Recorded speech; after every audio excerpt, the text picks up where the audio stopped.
సంవత్సరం 2021లో ఆంధ్రప్రదేశ్‌లోని మదినపల్లి అనే ఒక గ్రామంలో ఒక కుటుంబంలో లోతుగా పాతుకుపోయిన మూఢనమ్మకాల వల్ల జరిగిన ఒక దారుణమైన సంఘటన గురించి ఈవేళ నేను మీకు చెప్పబోతున్నాను.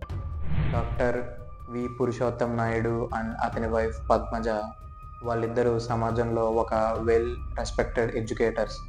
అయితే ఇదంతా ముసుగు మాత్రమే. ఆ ముసుగు వెనక ఒక చీకటి కోణం దాగుంది.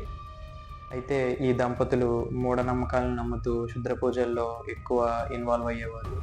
అండ్ రాబోయే యుగంలో వీళ్ళు చెడుని అంతం చేయడానికి ఒక శక్తి ద్వారా ఎంచుకోబడ్డారు అని నమ్ముతూ ఉండేవాళ్ళు. అయితే ఒక నాట్ సో ఫైన్ డే వీళ్ళు ఈ ప్రపంచంలో ఉన్న చెడుని అంతం చేయడానికి ఒక రిచువల్ చేయాలని సిద్ధమయ్యారు. అందులో భాగంగానే వాళ్ళిద్దరు కూతురుల్ని అతి దారుణంగా చంపారు. వాళ్ళేం నమ్మారంటే, వాళ్ళు పునర్జన్మిస్తారు. వాళ్ళ జన్మంతోనే ఈ ప్రపంచంలో ఉన్న చెడు మొత్తం తుడిచిపెట్టుకుపోతుంది అని నమ్మారు. ఇదంతా దూరం నుంచి గమనిస్తూ ఆ అరుపులు విన్న నైబర్స్ ఎలర్ట్ అయ్యి అథారిటీస్‌కి కంప్లెయింట్ చేశారు. అండ్ పోలీసులొచ్చి ఇంట్లో చెక్ చేసినప్పుడు ఆ దంపతులిద్దరూ ఒక ట్రాన్స్‌లో ఉన్నారు అని వాళ్ళు చెప్పారు. వాళ్ళు చేసిన పనికి గాను వాళ్ళని అరెస్ట్ చేసి వాళ్ళిద్దరిని మర్డర్ కేసులో పెట్టి జైల్లో పెట్టడం జరిగింది.